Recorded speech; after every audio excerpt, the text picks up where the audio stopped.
It's a slow release process. You will not feel hungry for long periods of time. Don't have to control yourself. If you just take care of this, you can cut down your food by 50% or even 70%, still maintain the same body weight.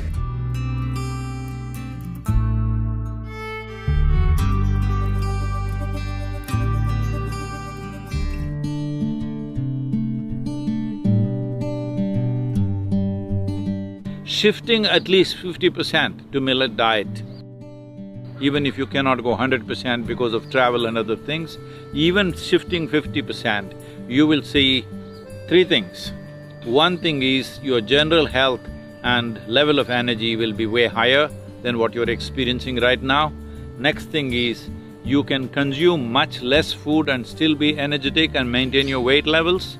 Your sugar values will not go up suddenly. It's a slow release process, and with less food, you will not feel hungry for long periods of time, which is a very good thing to do.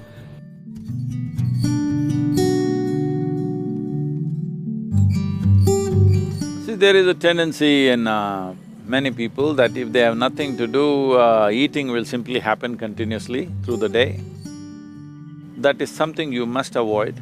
It is better that you make at least 30 to 40% of your diet into fruits, vegetables and nuts and legumes and other kinds of things, so that the cooked food that you eat, which generally needs a certain level of physical activity, otherwise it sits in you and also naturally it will push you towards increasing your weight and those kind of issues. This is not something to consult anybody, this is something to become conscious of.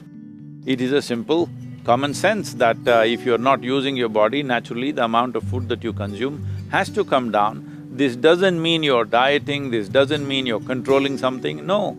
It is natural instinct of the body itself is like that if you put in lot of activity, you consume more food, if you do less activity, you consume less food.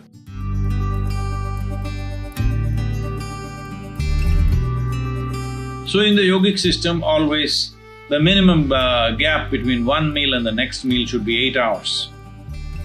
If 8 hours is not possible for you, I would say for most human beings, 5 to 6 hours is a must. Otherwise, you are inviting something bad to happen to you in terms of your physical health for sure. So, this 8 hours gap is something we always maintain. As you know, in the yoga center, we eat at 10 in the morning and 7 in the evening. So the next meal is only 10 o'clock in the next morning. So naturally, it is about 13–14 hours have passed before you have the next meal. And in between there is lot of physical activity, sadhana, variety of processes.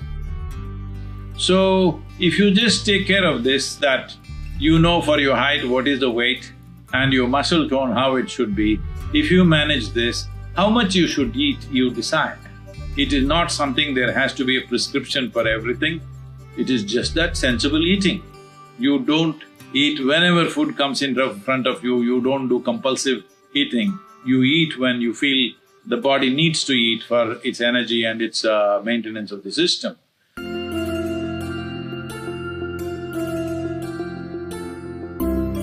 You take this much of groundnut, soak it overnight. Either you just eat it as it is, chew and eat, it's best. If you have teeth, chew and eat.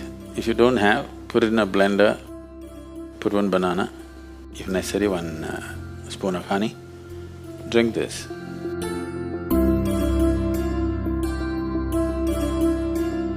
So you just go do this kind of diet, train the body to consume this. There's necessary protein, this, that, everything. If you have honey, one fruit and groundnut, just make sure it's a more organic thing.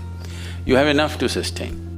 Another way in India means we would just say one coconut and that much honey, taken care of, nothing else. Just the body is fine, you won't lose weight, especially if you eat this much groundnut, you will not lose weight.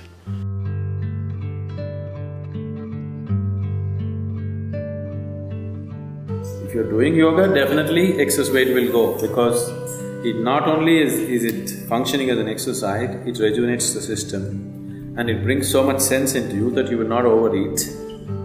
It's not because somebody is telling you to go on a diet. Once a certain level of awareness arises in your body becomes such, it'll just eat what is needed for it, it'll not eat anything more. You're not controlling or regulating your life in any way. See, the big difference is, if you do some other exercise, dieting processes, all this, you're always trying to control yourself. With yogic exercises and yogic practices, you don't have to control yourself, you just do the discipline. It brings a totally different norm into you, that it just takes care of the system in such a way that it will not allow you to eat more, it will not allow you to do anything in excess.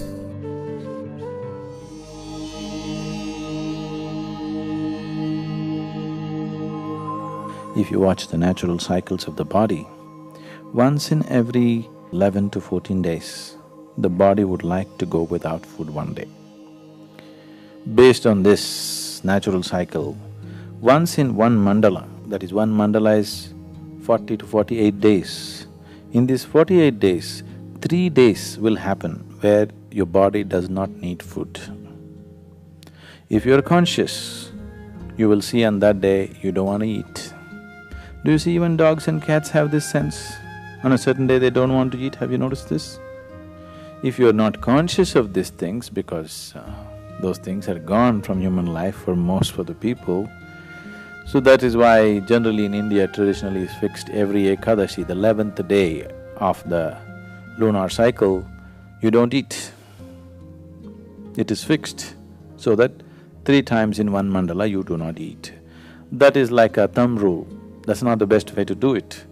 If you're conscious, you don't eat on that particular day when the body is not asking for food is the best way to do it.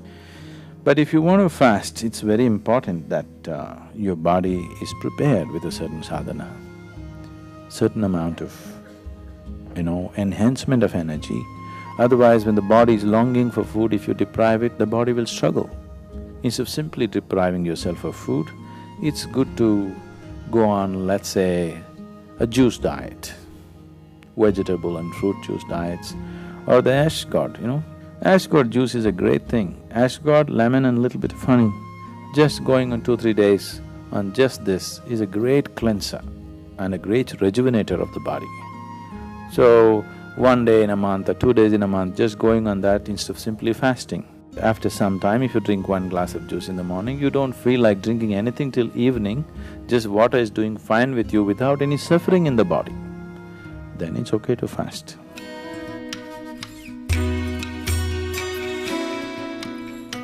You just take care of water and food. The food that you eat, how you treat it.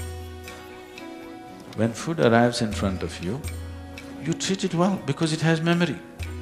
You will see if you treat it well, you can cut down your food by 50% or even 70%, still maintain the same body weight, still maintain enormous level of activity and still be fine.